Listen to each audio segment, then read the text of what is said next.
All right. Oh my gosh. Hi. Welcome to the first love audio letter that is going out to you ladies. I hope that you enjoy it. I hope you hear my heart. I hope you hear the voice of God in this. And if you hear my children, know that they love you also. So, my name is Brittany.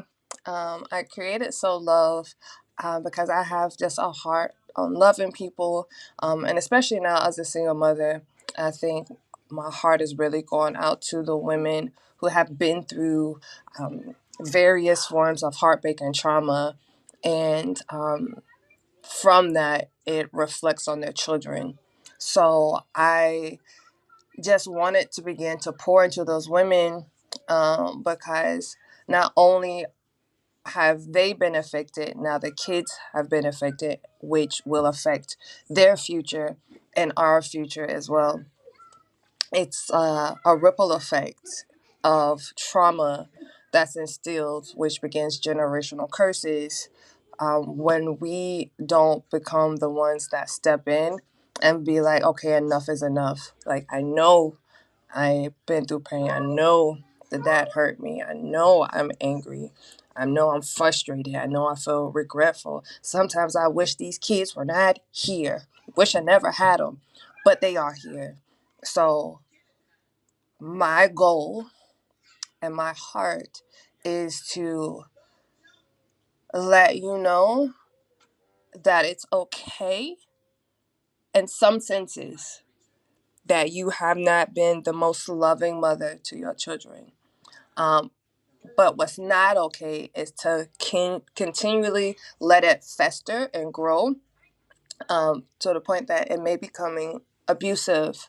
Um, like verbal abuse is already mentally damaging, soul damaging, and then if physical abuse is added, it is not okay. And so I want to come in with love, with the power of God to help kind of stop some of those forces, those dark forces that may be hovering over your mental, your heart, your soul, and your household and your children from that. And so, yes, the first things first, I just want to acknowledge um, that yes, you have been through a lot, and I am so sorry for some of the things that you may have been through. Some of the things maybe others don't even know. I'm sorry that either you were forced into something that you didn't even want to be a part of. You were forced to get pregnant. You were forced to have the baby. You were forced into a marriage, a relationship, before you were ready, before your time. I want to acknowledge that for those who went in loving, you had such a big heart, so ready to love and pour, so ready to just give that man whatever he wanted, and it just did not turn out the way that you expected. Maybe his mindset changed. Maybe he turned abusive. Maybe he turned alcoholic, on drugs.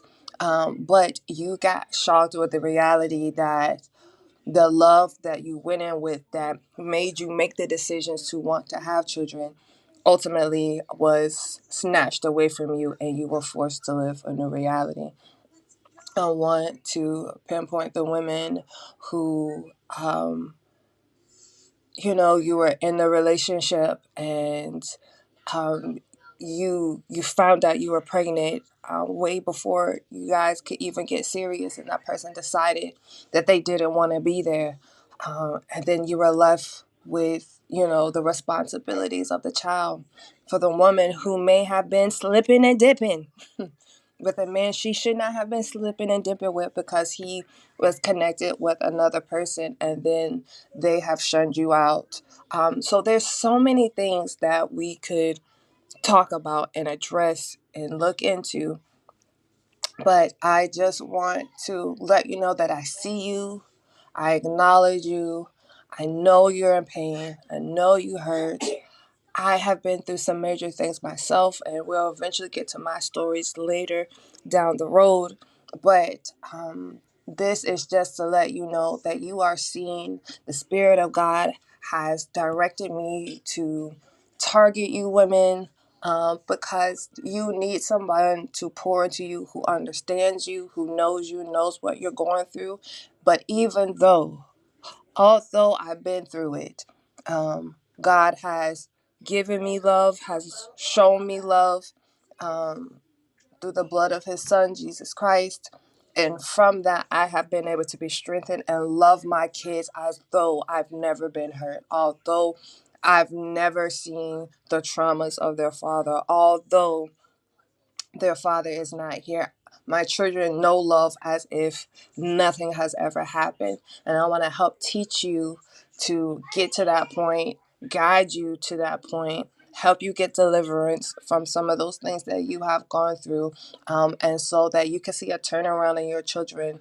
Because the biggest thing that you need to understand is that although no matter how these children came about, they are still a part of you. And so we need you to love yourself again fully and strongly, so that when you see you in your children, not them,